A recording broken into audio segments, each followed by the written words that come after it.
Hej, tack så jättemycket Patrik, och jättekul att det är så många här som är så intresserade av situationen i Kambodja och klädindustrin. Jag ska inte alls ta för mycket plats från våra huvudtalare från Kambodja här idag, men jag tänkte bara ge en väldigt kort introduktion till arbetet med levnadslön som vi gör på Fair Center och lite bakgrund till situationen som vi ser nu i Kambodja. Fair Center är icke att förväxla med certifieringen på produkter som kaffe och te och bananer, fair trade. Vi är alltså en annan organisation och vi jobbar främst med research och tar fram rapporter som granskar hur svenska företag agerar i låglöneländer. Och vi har just nu ett projekt där vi jobbar för levnadslöner i bland annat Kambodja men också andra länder där kläder produceras. Och det gör vi i samarbete med europeiska organisationen Clean Clothes Campaign. Och jag skulle gärna nu vilja ta chansen att också slå ett slag för ett upprop för levnadslön som finns på cleanclothes.org/livingwage/sign. Går ni in där så kan ni direkt vara med och påverka. Jag vet att det har samlats in över 100 000 underskrifter för levnadslön i klädindustrin de senaste 2 åren. Och det behövs ännu fler signaturer som framförallt pushar klädföretagen att agera mer och starkare. Så att, gå gärna in där och skriv under med ert namn så är ni med och bidrar. Och kraven som vi för fram är framtagna av våra vänner, bland annat då från Kambodja som är med och driver kampen givetvis på plats. Så det är bakgrunden till det. Man kan ju kanske undra då vad en levnadslön innebär. Vad är en levnadslön? Och jag ska inte tråka ut det med några långdragna, komplicerade definitioner, men jag tänkte ändå att det kunde vara bra att ta avstamp i de mänskliga rättigheterna. Där det är väldigt tydligt i artikel 23 ändå stipuleras att var och en som arbetar har rätt till en rättvis och tillfredsställande ersättning som ger honom eller henne och hans eller hennes familj en människovärdig tillvaro. Och det är väl lite det som är utgångspunkten för vad vi menar när vi pratar om levnadslön. Och det som oftast inkluderas i olika definitioner av en levnadslön, det är de här olika punkterna som ni kan se på den här lilla grafiska bilden.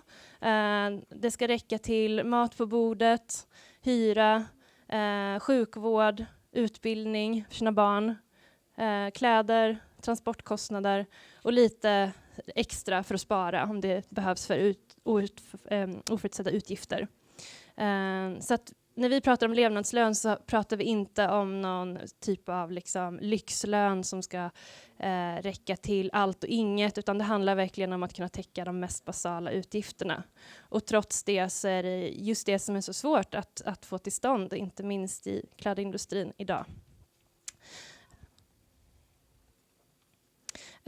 Den här grafiska bilden är mest till för att symbolisera hur mycket det faktiskt skiljer i praktiken mellan just minimilönen i många länder, som oftast sätts av regeringarna, och då olika uträkningar på levnadslön i olika länder. Och här så kan man då se i de här cirklarna att i många länder så motsvarar minimilönen, som är den lön de flesta arbetare får, bara en fjärdedel av just en levnadslön. Det skiljer såklart lite från land till land, men till exempel Bangladesh så är det så lågt som 19% av en levnadslön, och i Kambodja ungefär en fjärdedel av olika fackföreningars uträkningar.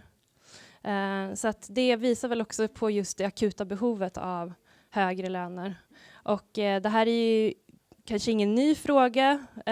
Fackföreningar i Kambodja och andra länder har ju drivit frågan om högre löner under väldigt lång tid.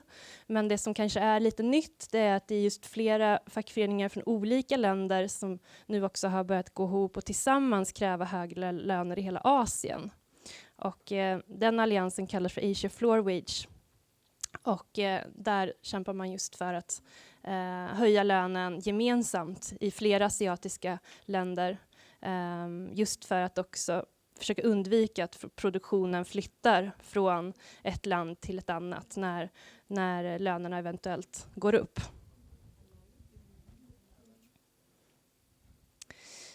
Det här är en illustration för att på något sätt tydliggöra hur lite arbetarna får av vad vi betalar för ett klädesplagg. Och i den här uträkningen så kostar den här tröjan så mycket som 266 kronor. Det finns ju betydligt mer billiga plagg att hitta ute i affärerna. Men just de här siffrorna kommer från en organisation som heter Fairwear Foundation, och där har de kommit fram till att arbetarens lön i det här fallet då i procent är ungefär 0,5 av vad vi betalar för en tröja. Och i det här fallet så skulle det då motsvara ungefär 2 kronor. Och det är väl lite det som är utgångspunkten också för diskussionen här idag med Sophal och Demorng. Vad innebär det att det är en så liten del av det som vi som konsumenter betalar som faktiskt går till arbetaren, och vad får det för konsekvenser för dem och deras familj att lönerna helt enkelt är så pass låga. Vill ni veta mer om just de här siffrorna och läsa på mer, så kan jag också rekommendera 2 rapporter som ni hittar här utanför som vi har översatt till svenska från engelska. Den ena heter Skräddarsydda löner och ger en liten överblick över just behovet av levnadslön. Och den andra heter En väg till levnadslön, och där tittar vi mer på vad faktiskt företagen kan göra för att försöka höja lönerna, vilka viktiga steg som behövs på vägen. Jag hinner inte gå in jättemycket på det i detalj nu, men kan ni läsa på mer där. Om vi just tar då fallet Kambodja, så är det ungefär 500 000 klädarbetare som jobbar i landet. Och det är runt 400 fabriker som gör kläder för exportmarknaden. Och det är en väldigt stor export. Man beräknar att ungefär 95% av Kambodjas export är just kläder. Och det motsvarar ungefär 36 miljarder svenska kronor per år. Det har rapporterats de senaste åren om de undermåliga arbetsvillkoren. Ni kanske inte minst har hört talas om att det har varit åtskilliga attacker av svimningar, där arbetare helt enkelt har svimmat av utmattning på arbetsplatsen för att de har haft alldeles för lite näring och ätit dålig mat för att de helt enkelt inte har råd med näringsriktig och bra mat. Nyligen såg jag siffror från forskning som bland annat ILO låg bakom i landet som visade att 15% av klädarbetarna lider av blodbrist. Och åtskilliga är helt enkelt undernärda. Och det här är ju väldigt starkt kopplat då också just till lönefrågan. Att man inte har råd att köpa mat som man kan leva ordentligt på. Den nuvarande minimilönen i landet ligger på $100 som nu motsvarar drygt 700 svenska kronor. Och det är att en rad fackförbund då, varav C.CAWDU som vi har här idag, kräver i de nuvarande löneförhandlingarna som pågår för tillfället i Kambodja, det är då $177 i månaden. Som de ser som ett viktigt steg på vägen mot såklart förhoppningsvis ännu högre löner i framtiden. Och nuvarande löneförhandlingarna har tyvärr skjutits upp. De pågår, men möten har skjutits upp fram till november som skulle ha varit nu i oktober. Så det är lite oklart när den nya minimilönen faktiskt kommer sättas. Men förhoppningsvis så kommer det komma till stånd en ny lön nästa år. Viktiga företag som köper från landet är då inte minst H&M som är en av de absolut största köparna. Andra stora företag som köper från Kambodja, det är då Inditex som äger bland annat Zara. Vi har Adidas, vi har Gap med flera. Och en del av de här företagen, inte H&M minst då, har varit aktiva på det sättet att de har ställt tydligt mål framför sig att 2018 så ska 850 000 arbetare i H&M's produktionsled ha en levnadslön. Och det tycker vi är väldigt bra. Men frågan är ju hur detta ska ske i praktiken. Eftersom H&M har inte satt någon siffra på vad en levnadslön innebär.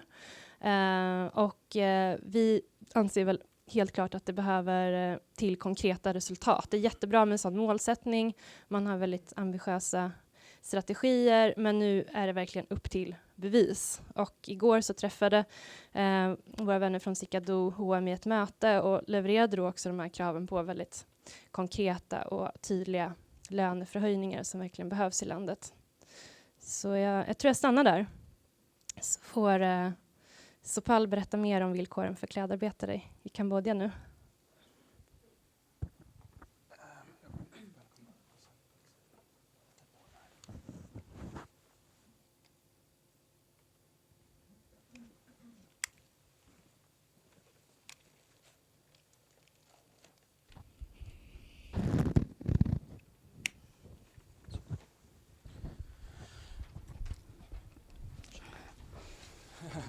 Please go ahead. ចាជំរាបសួរបងប្អូនទាំងអស់គ្នាខ្ញុំសុផលមកពីប្រទេសកម្ពុជា Hello, my name is Paul. We are from Kambodja. ចា From Kambodja. នាងខ្ញុំមានពីរចំណុចដែលត្រូវនិយាយក្នុងថ្ងៃហ្នឹងចា There are 2 points I want to talk today. ចាខ្ញុំនិយាយពីស្ថានភាពរបស់កម្មកររោងចក្រហើយនឹងប្រាក់ខែទាបដែលប៉ះពាល់នឹងកម្មករ I'm going to talk about the situation in the factory and the very low wage and what affect my life. ចាទី1ខ្ញុំនិយាយពីស្ថានភាពនៅក្នុងរោងចក្ររបស់ខ្ញុំចា First, now it's the situation in my factory. ចាសប្តាហ៍ថ្ងៃនៅក្នុងរោងចក្ររបស់ខ្ញុំគឺកន្លែងធ្វើការវាមានកន្លែងចង្អៀត The room where we work is very crowded. ចាការចេញចូលក៏វាពិបាកដែរវាមានផ្លូវតែមួយទេចា And the door to get in and the door to get out just one. ហើយកញ្ចក់ចេញចូលក៏មិនមានដែរវាមានការហប់ And very bad ventilation and smell really bad. ចាអត់មានអនាម័យគ្រប់គ្រាន់សម្រាប់កម្មករដែលធ្វើការនៅក្នុងរោងចក្រទេចា And very bad hygiene. ចាហើយកន្លែងហូបបាយក៏អត់មានអនាម័យដែរពួកអីក្រុមហ៊ុនហ្នឹងបានយកសម្រាមដាក់កន្លែងហូបបាយ And the place where we eating is very dirty and they store the garbage near there. ហើយផ្លូវចេញចូលមានការចេញទៅមានការប្រឆ្លៀតគ្នាដូចជាប៉ះពាល់ដល់អ្នកពោះធំអ្នកអីដែរ And the exit is very small, very narrow and not so easy for the women who are pregnant. ហើយមានហប់មានតលីមានជាតិគីមីវាអាចធំក្លិនវាអាចប៉ះពាល់ដល់កម្មករដែលធ្វើការ In the room where we work very dusty and smell chemical smell, so it's very bad to the health. ចាមានពេលខ្លះដូចជាអ្នក design ខោអាវហ្នឹងក៏យកម៉ូដដែលពិបាកទៅក៏ប៉ះពាល់ដល់កម្មករដែលធ្វើការដូចថាវាមិនទាន់ចិត្តគេដែលគេស្ដីឲ្យគេព្រមានចឹងដែរ And for the designer who designed the clothes for our factory, they design very difficult to make that kind of design, and our work doesn't go very well. And for them, they work, they get the percentage. So if they work very slow, they get very small salary. ចាដល់ចឹងហើយដូចថាគាត់មានការពិបាកធ្វើការមិនទាន់គេក្រុមហ៊ុនគេនឹងស្ដីឲ្យជួនកាលគេអាចនឹងប្រឈប់គាត់ So when the work go really slow, the company not really happy, and we can get fired. ចាចឹងបានថាឥឡូវដូចថាបងប្អូននៅខាង design ខោអាវនឹងក៏ដោយដូចថាដែលចេញខោអាវទៅឲ្យប្រទេសកម្ពុជាសូមសំណូមពរដូចថាចេញម៉ូដដែលស្រួលទៅកុំឲ្យដូចថាវាប៉ះពាល់ផលពិបាកដល់កម្មករនៅកម្ពុជា So we wish to the designer, please don't make a very complicated design so that our work can go faster, we get more salary, and we don't get blamed from the company. ចានិយាយរឿងប្រាក់ខែទាប Now we talk about the low wage. ចាសប្តាហ៍ថ្ងៃប្រាក់ខែនៅកម្មករនៅប្រទេសកម្ពុជាទទួលបានតែ$100ទេចា So every month we got around $100 a month. ហើយប្រាក់ខែ100នេះអាចប៉ះពាល់ដល់កម្មករជាច្រើន And the $100 that we got from the factory can affect our life. ប៉ះពាល់ដូចជាហូបចុកក៏ដោយគាត់អត់មានហូបអីម្ហូបអីមានអនាម័យទេដោយសារប្រាក់ខែគាត់ទាប We eat very bad food, very bad nutrition. ហូបនៅមុខរោងចក្រដែលមានទលីមានអីហុយអញ្ចឹងគេកញ្ចប់ជាថង់ណា So we have to get out from the factory and we buy food by the street in front of the factory that not really good and not really hygiene and not in not nutritious. ហើយមួយទៀតប្រាក់ខែទាបនឹងប៉ះពាល់នឹងកន្លែងរស់នៅអត់មានសុវត្ថិភាពដោយសារប្រាក់ខែទាបគាត់ហ៊ានជួលកន្លែងណាដែលល្អមានភ្លឺមានអីទេកន្លែងងឹតដែលអាចនឹងលុយនឹងអាចផ្ដល់ឲ្យថ្លៃផ្ទះគេបានអញ្ចឹងណា And the low wage can affect our place where we live to. We cannot afford to rent a place that are good. We have to rent at very dark place, very dirty place. ហើយមួយទៀតដូចជាគាត់ឈឺគាត់ឲ្យហ៊ានទៅពេទ្យធំអីអត់មានលុយគាត់ទិញតែថ្នាំប្រទេសផ្ដាស់នៅតាមប៉ាមស៊ីហ្នឹងអាចប៉ះពាល់ដល់សុខភាពគាត់ And when we get sick, we cannot go to the clinic. We cannot go to the hospital. We have to buy medicine from a very small pharmacy, and just to take it by without talking, without discussion with the doctor. ចា ហើយមួយទៀតដូចជាការចង់ទៅផ្ទះក៏ដោយមានថ្ងៃឈប់បុណ្យក៏ដោយក៏គាត់ចង់ទៅផ្ទះក៏អត់មានលុយដែរ So when we have holiday during the year, so we work in the factory, we from the countryside. But when we have the holiday, we have to stay in our room because we cannot afford to go to visit our family because to the transport we had to pay and we don't have any saving money. ចាហើយមួយទៀតដូចជាគាត់ចង់ហូបម្ហូបឆ្ងាញ់ក៏ដោយក៏គាត់អត់មានលុយទិញដែរពួកអីដោយសារប្រាក់ខែគាត់តិចពេក So we are hungry. We want to eat good food, but we cannot afford that. ទោះបីចង់ដើរលេងឯនាំកូនដើរលេងម្ដងម្កាលក៏អត់មានលុយដែរ And our kids, sometimes we want to take our kids out for some dinner, but we cannot do that. ចាពួកអីប្រាក់ខែ100យើងប្រភាគទៅបែងចែកវាច្រើនមុខពេកវាមិនអាចគ្រប់គ្រាន់សម្រាប់កម្មករនៅកម្ពុជា You have $100, we got divided into many things, rent, food, many things more, and the needs in the household, shampoo, soap, and fish sauce, soya sauce, salt. They all also need money. នាងខ្ញុំបានមកដល់ទីនេះខ្ញុំមានអារម្មណ៍ថាសប្បាយរីករាយណាស់ដែលបានរៀបរាប់ពីប្រទេសខ្មែរហើយពីប្រាក់ខែរបស់ខ្មែរមកប្រាប់បងប្អូនឲ្យដឹងបងប្អូនខ្លះមិនដឹងពីស្ថានភាពស្រុកខ្មែរយ៉ាងណា So today we are really happy to come here and to talk to the consumer here that what behind the difficulty behind the clothes that you are wearing. ចាហើយដូចជាប្រាក់ខែទាបដូចជាចង់ធ្វើការទៀមទាអីប្រាក់ខែក៏ដោយក៏មានផលពិបាកយ៉ាងខ្លាំងមែនទែនសម្រាប់កម្មករ So we have a very much, but we want to get more. We have to protest, but also always come with problem with police, with military. So they beat us. ចាហើយពេលគាត់ទៀមទាប្រាក់ខែអញ្ចឹងវាអាចបាត់បង់ការងារវាអាចមានសមត្ថកិច្ចឬមួយក្រុមហ៊ុនអីគេប្រឈប់ចោលពីការងារក៏មានដែរនឹងដោយសារប្រាក់ទៀមទាប្រាក់ខែដើម្បីរស់នៅបានសមរម្យ So when we are on strike asking for a better wage, we can get fired, can get arrested by the police. That's the problem. ចឹងបានថាបងប្អូននៅស្រុកខ្មែរការទៀមទាប្រាក់ឈ្នួលនឹងមិនមែនជាស្រួលសម្រាប់ខ្មែរទេមានការបាញ់កម្រាបមានការអីច្រើនណាស់ពួកអីខ្ញុំឆ្លងកាត់ជាច្រើនដែរហើយចា So for me I come through many bad experience by protesting for a higher wage. A lot of shooting, beating. So it's like that.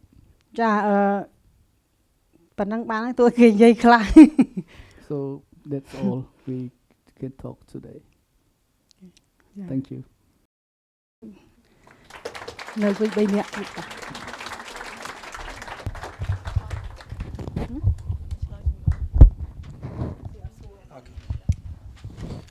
Okay, I will just change the presentation now and then we will continue with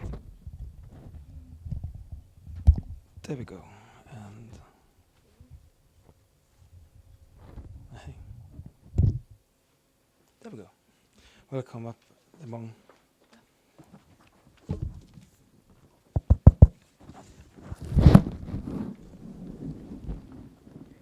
Okay, good morning, ladies and gentlemen here.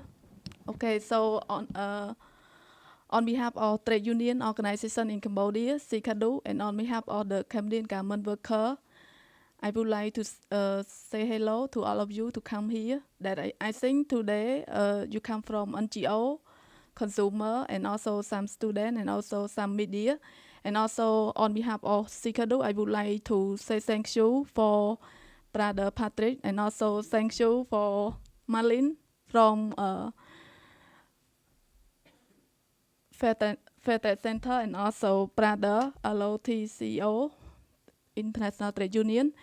And also I would like to show you about my organization and also about the situation of trade union in Cambodia as well. So I would like to tell you about the historical background of C.CAWDU and also the difficulty of the trade union need, and also mobilization and also Cambodian demand wage. Okay, C.CAWDU is the trade union organization in Cambodia in which promote decent working conditions and also labor justice in Cambodia. And also, sorry for the figure because C.CAWDU have 70,000 membership among 100 factory who is our membership. And also C.CAWDU provides services for Cambodia garment worker, including organizing, training, and legal settlement. So our trade union organization try to promote decent working conditions as well as labor justice for Cambodia garment worker.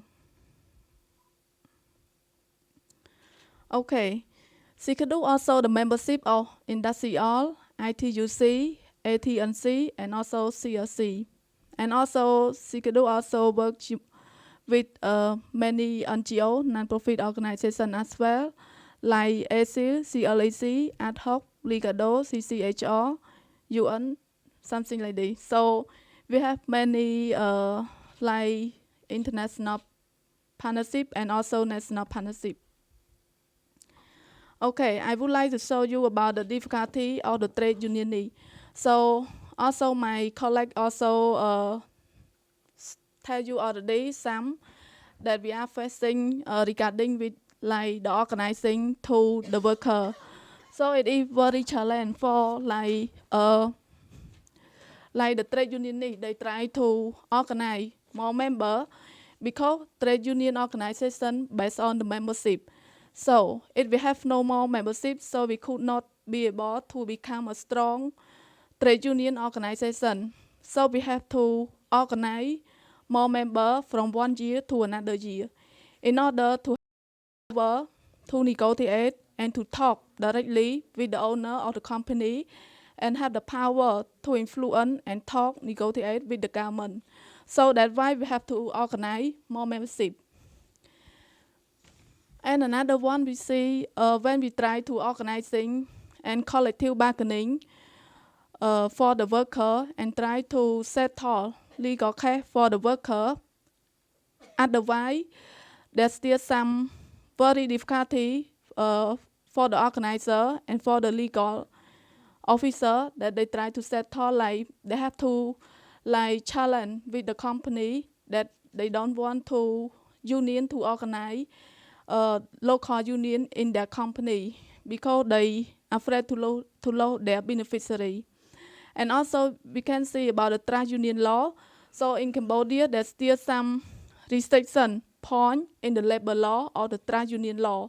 So somehow there still be like something that they want to prohibit the right of the union or union right. They put like some article that restriction or prohibit the union right, and also the legal case at court.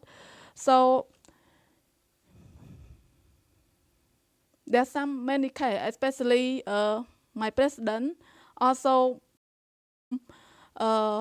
the case at the court and they try to complain a lawsuit or like a complaint to the union or leadership of the union, something like this. And also the tactic of certain union, including like violence, gangster, intimidation, killing. We can see that some union activists or human rights activists, while they try to help the worker, so somehow the company or the government officer, not the government officer, they try to violent or they hire gangster to union activists in order to prohibit the union activists don't reach to it seems like don't reach to the goal, but like cannot successfully in organizing or like collective bargaining, something like this.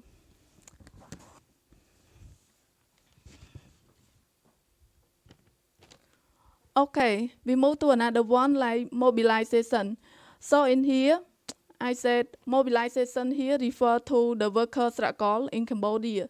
So totally, based on the data at the moment, so the total of the worker in Cambodia may be around like 700,000 workers. But in the like formal data, they said the total worker in Cambodia around 5,000, like 500,000 workers in Cambodia and around 400 company or factory. But in like the total, like the company that do not register and both register and unregister, so the total of the factory is 700 factory located. And we can see the mobilization of the worker to struggle for higher minimum wage in Cambodia are so strong. But we can look in 2014, like the struggle for the high wage start to beginning since January 2014 and until September, until October, and will be continue to the upcoming year and also the following year. So we can say the wage or wage struggle for the garment worker is not finished yet, and it is the ongoing process. So in Cambodia, garment workers are very strong and very struggle to demand to fight for the higher wage for the worker. Okay, so finally, we would like to C.CAWDU as well as the other 7 trade unions in Cambodia would like to demand HRM as well as the other 7 major brands to negotiate directly with Cambodian union over wage and sign an agreement. Also mandate an increased base wage of 177 per month at their supply factory, and also reflect the increase in price paid to the supply, and also make a long-term commitment to sourcing from Cambodia in factory where labor rights are respected. So, especially the position of the trade union in Cambodia would like to demand the brand to sign collective bargaining agreement with Cambodia union. It is the specific thing that we would like to get. Okay, thank you very much.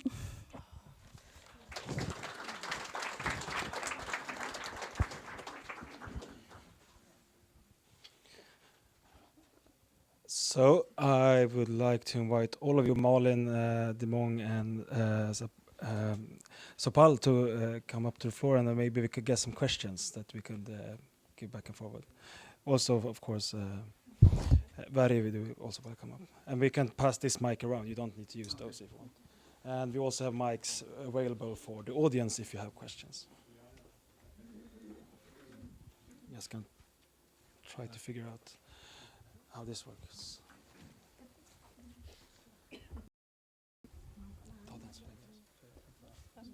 Hello, ladies. Hi. I'm Anne Kullman. I work for SIDA. It's a Swedish government agency. also partly financing LOTCO. We're very happy to have you here. I'm just wondering, in your presentations you suggest different remedies to get better wages. I wonder how it looks like in Cambodia with the skills certificate scheme and how that could be related to increase your salary over time. I refer to Bangladesh, where textile worker helpers, the lowest level when you're a starter, they are kept as helpers for a long time, and that reduces their possibilities to raise in salary level. So if you can explain a little bit how that works in Cambodia. Thank you.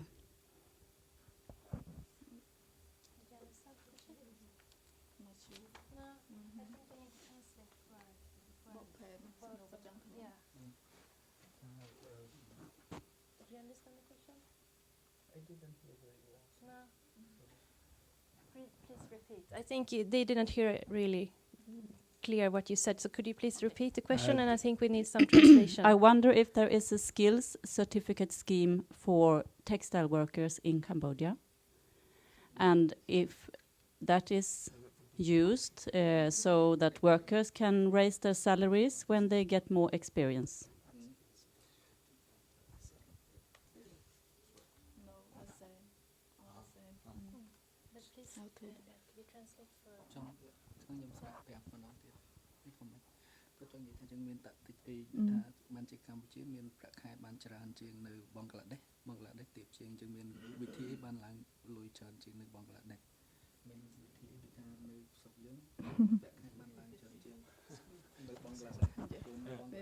It does not seem like such a scheme is in place, rather that you have the same, everyone gets the same salary, and you increase over years. Yes, you get more if you have been, but it's a flat salary for different. But that really depends on also what you do in the factory. You can have, you can get more if you operate a machine, for instance, than if you are basically. Hey.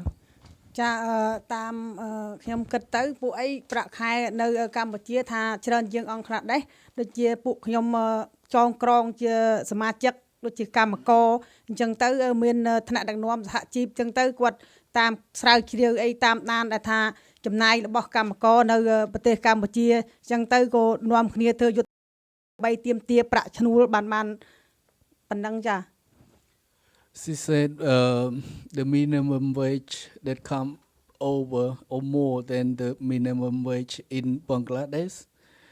They try very hard, struggle very hard with the union, and we fight a lot of campaign from year to years, and we get up to around $100 today. That the tactic that we can make a better minimum wage than in Bangladesh. Hej, jag heter Johannes, jag jobbar inom second hand-branschen och jag ville bara kolla att jag har förstått rätt. Alltså är det förbjudet att värva medlemmar till fackföreningen överhuvudtaget i Kambodja? Det är min fråga.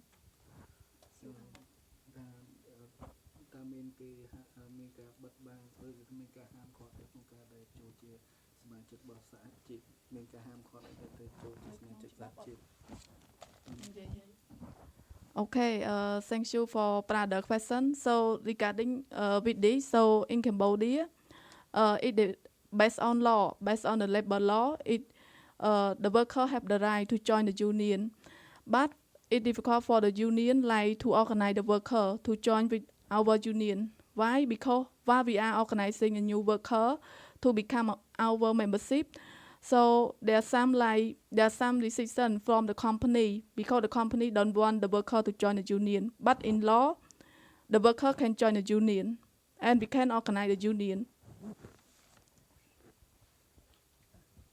Good afternoon. My name is Ruben Brunsveld from Inox Sustainable Strategies.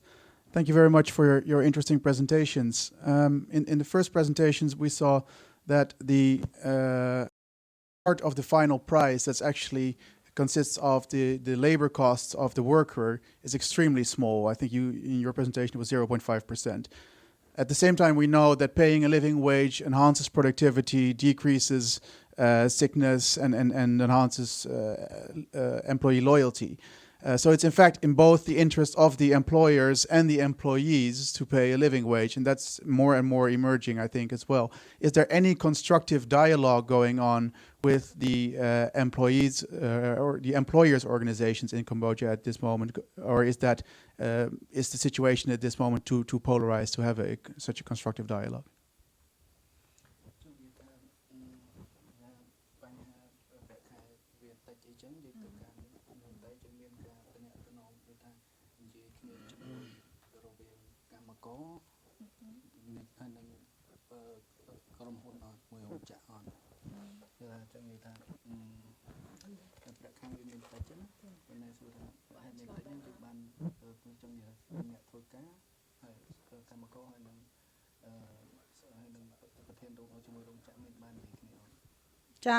ចំណែកនាងខ្ញុំបានជជែកជាមួយក្រុមហ៊ុនដែររឿងប្រាក់ស្រួល177ហ្នឹងហើយក្រុមហ៊ុនគេឆ្លើយថាបើរដ្ឋាភិបាលឲ្យគេនឹងអាចឲ្យបានហើយខ្ញុំក៏បានប្រាប់កម្មករតាមនឹងដែរអញ្ចឹងទៅនៅថ្ងៃទី17ហ្នឹងពួកខ្ញុំបានធ្វើយុទ្ធនាការនៅមុខរោងចក្រដើម្បីផ្ញើជាសារទៅអ្នកដែលបញ្ជាទិញនៅប្រទេសកម្ពុជាធំហ្នឹងឲ្យគាត់ដឹងថាកម្មករនៅប្រទេសកម្ពុជាត្រូវការ177ដើម្បីរស់នៅបានសមរម្យចា We actually have a dialogue between the employees and the employer, and we want more wage, and the employer say we can give more, like the worker wants the minimum wage $177 a month. The company or the factory say we can give that if the government agree. So we have to talk to the government too to increase to 177 of our demand.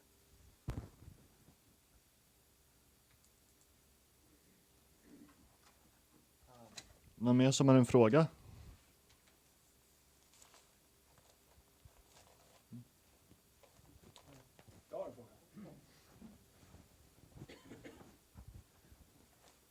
I also have a question. That would be if you have a $100 salary and it's not really enough for almost anything.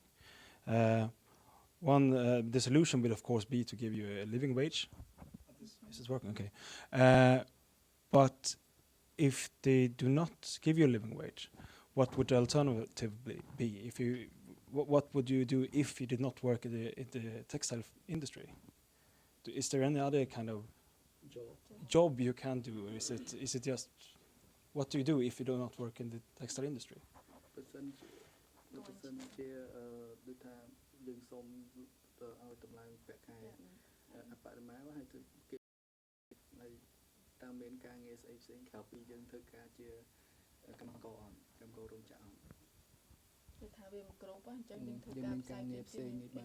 Cha đôi chia nơi bề Campuchia nâng đôi chia krau pi tiêm tia rong chạ nâng cứ miền nisai srabi hay nâng sầm nong.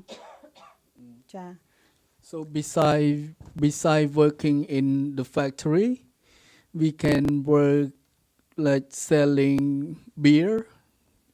So we can they like in Cambodia we have the club or we have the beer garden. So for girl who work in the factory can go to work in the beer garden and selling the beer at the night.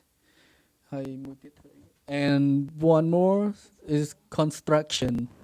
You can we can work in the construction. So. But that would mean that you are in a situation that you more or less have to work within the textile sector because there are no other kind of jobs you can do. So that really puts the employers in a good position to keep the wages down. Am I correct?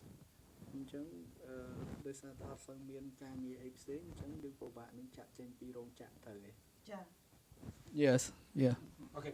Then I have another question, and that is because it's hard for you to talk directly with employers and directly with GMAC, which is the employers organization in Cambodia.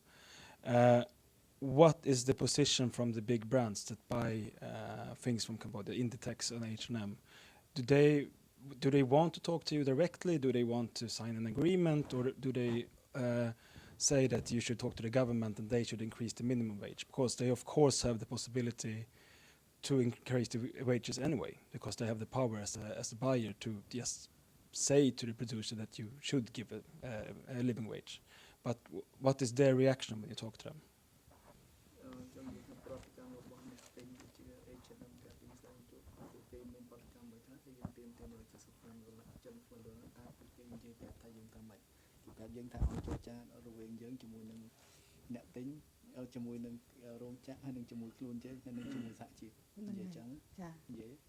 Dạ, ពេលខ្ញុំបានទៅជួបក្រុមហ៊ុន H&M សិលមិញនេះគេបាននិយាយថាគាត់ខាងក្រុមហ៊ុនគេអត់មានសិទ្ធិដំឡើងប្រាក់ខែឲ្យកម្មករទេមានតែរដ្ឋាភិបាលហើយនិងសហជីពហើយថៅកែដែលអាចចរចាគ្នាបានពីរឿងប្រាក់ឈ្នួលហ្នឹងតែចំណែកក្រុមហ៊ុន H&M ហ្នឹងគឺគាត់មិនអាចសម្រេចបានទេគាត់និយាយថាអញ្ចឹងចា we had a meeting yesterday with the buyer, the H&M, the biggest buyer in Cambodia, and we talk about the minimum wage, and they said it's not their role to do this job. They said they wanted the worker to talk to the employer and to talk with the union, the three party, the union, the worker, and the factory owner. Three parties have to talk and to solve the problem. And the buyers such as H&M doesn't have any role to do this job. So they ignore them. They ignore the worker.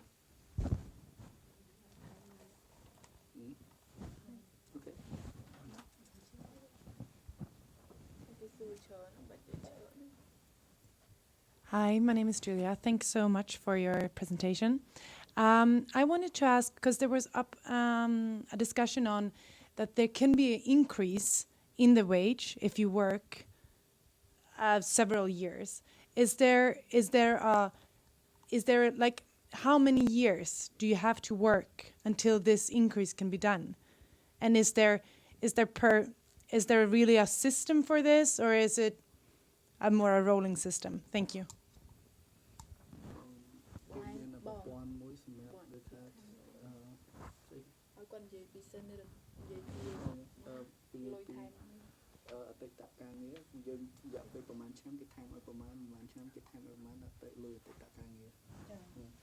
Dạ, ពេលអតីតធ្វើការងារដូចជាមួយឆ្នាំ$2មួយឆ្នាំក្រោយមកគេឡើង$1ជារៀងរាល់ឆ្នាំប៉ុន្តែខ្ញុំបាន$11ហើយសប្តាហ៍ថ្ងៃនេះហ្នឹងឡើងតាមឆ្នាំទី1បាន2ឆ្នាំទី2បាន3ហ្នឹងគេឡើងជារៀងរាល់ឆ្នាំដោយសារទៀមទារបស់សហជីពដែរបានជាអញ្ចឹងពីមុនមកមានតែ$5ទេឆ្នាំប្រហែលឆ្នាំក៏$5ដែរពីមុន11ឆ្នាំបាន$11ហើយប៉ុណ្ណឹងគឺចប់ត្រឹមហ្នឹងអត់ឡើងទៅទៀតទេតែត្រឹម$11ទេចា This we in the factory we call it seniority bonus. The first year the seniority bonus we get $2 a year, and then one more year we get $1 more, $1 more every year. She worked 11 years, now she got $12 seniority bonus. But if she worked 13 years, 14 years, 15 years, the seniority bonus is still $11, still the same, doesn't increase more. Is that $12 per month? Per year. Per year. Oh no, per month, sorry, per month. 112 then. Yes, 112. That's a very bad increase. Yeah. One, like the first year $2, and then one more year we work, they increase $1 more, but $1 more for 1 month. So for like $12 a year.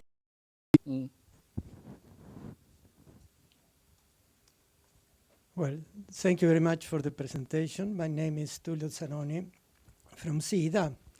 Well, I want to know more about what is happening in Cambodia as a whole. I was there 4 years ago, and my impression is that there is a constant movement of people from the countryside to the cities. And well, this is very important movement of people that all the time are putting more and more workers or disponible labor, worker labor, in the market. And this is, of course, putting a great pressure in favor for the enterprises. Do you have some strategy or dialogue with the government about this problem with the people coming from the countryside to the cities?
Many people that move to the city, but you want to talk only people to move to work in the factory, or everyone who move to work in many different sectors in the city? Which part of it you want to talk about?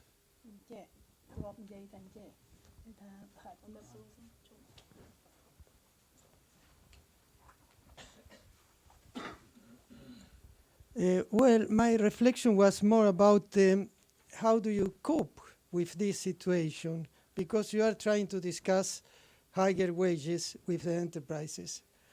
But the enterprises can say, well, why I should pay $177 if I can employ a new employee? I can get a new employee for 100. So that is the pressure. And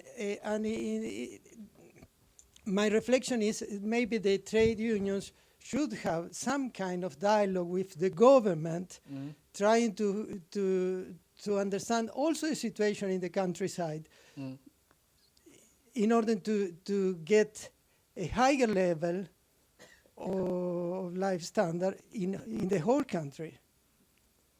So, but because the problem is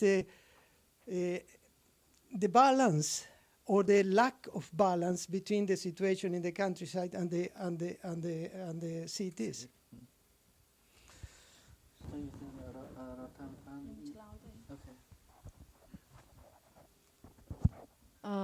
Actually, in case of the movement, mobilization from the countryside to the city, I think if we talk, we discuss regarding with the garment industry. So somehow the government also have some policy to like create a job at the countryside too. So it might be we create any company or factory at the province. So it might be not only the located in the Phnom Penh city, but it also like create like a job at the countryside. So right now they're also increasing more job at the countryside. And another one regarding with the trade union organization, they have also like social dialogue with the government as well. So they try to talk and negotiate how to increase like decent living condition. So higher wage is just like one topic that include in the decent living condition.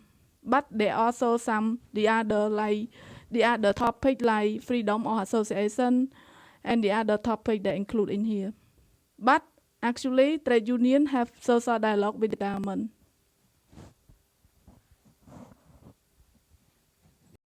Thanks for 3 interesting presentations. My name is Mats, and I have 3 questions.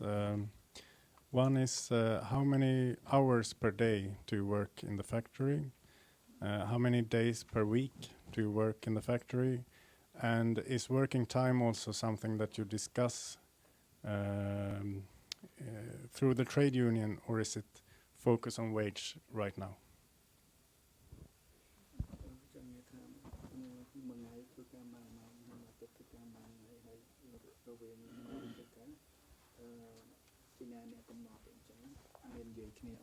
Cha nhom niយាយថារឿងធ្វើការនៅក្នុងប្រទេសកម្ពុជាក្នុងមួយថ្ងៃធ្វើការ8ម៉ោងរហូតដល់12ម៉ោងនឹងមានថ្ងៃណាដែលថាក្រុមហ៊ុនគេប្រញាប់ហើយរឿងមួយអាទិត្យធ្វើការ6ថ្ងៃអញ្ចឹងរឿងហ្នឹងជាក្រុមហ៊ុនគេអ្នកដែលកំណត់ឲ្យយើងធ្វើការអញ្ចឹងចាពេលគេប្រញាប់12ម៉ោង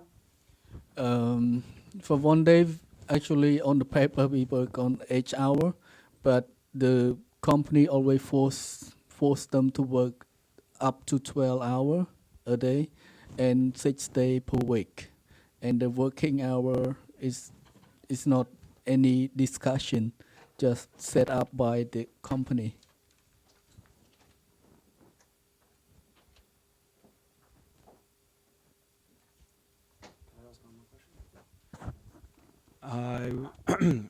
We visited. We have a project in Kambodja from Malotisio. We support EF Metal and Industrial, and we went on one of those follow-up visits, and we were able to both meet with the trade unions and visit the study circles. But we also were able to visit at least one factory that was producing for H&M, and in that factory the situation seemed to be quite all right comparison to other places I've seen, but what we understood was that the orders they take at each factory is much bigger than they can actually produce, meaning that they subcontract and then they subcontract and then they subcontract in many more factories, and these are not covered by the inspectors from H&M and so on. Do you have something to say about the problem with some subcontracting?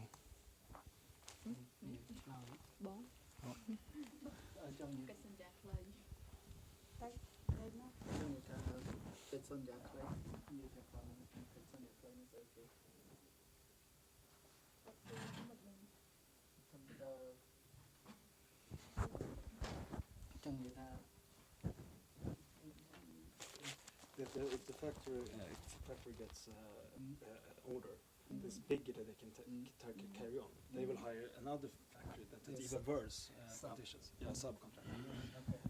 Yeah, subfactory. Yeah, subfactory.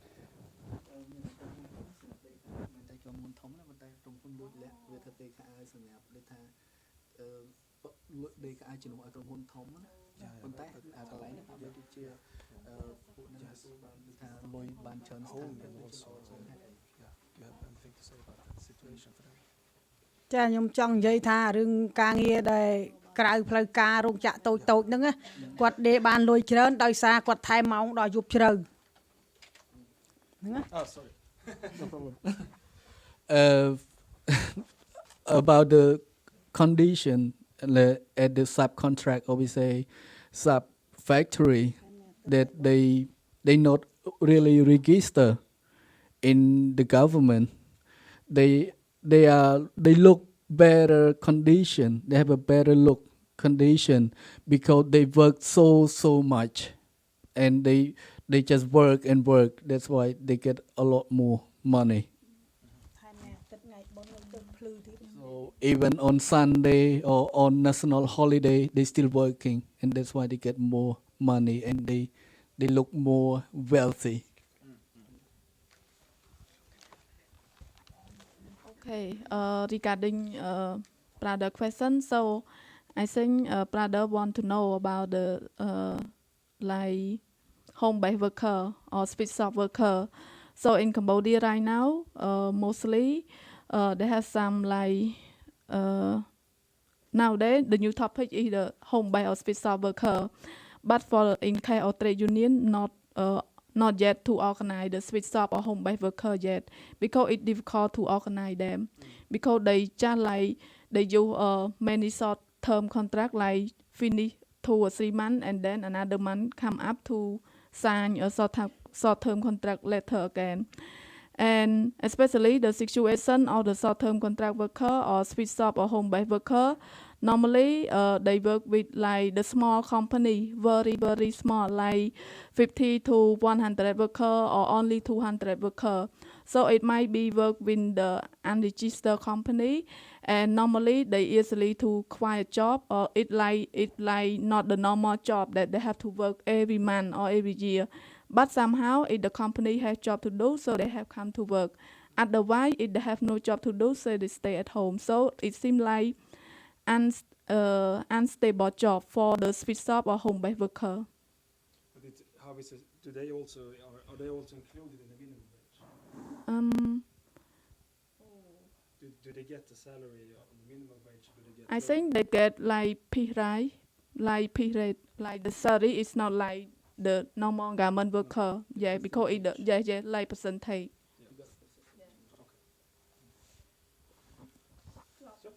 Okay.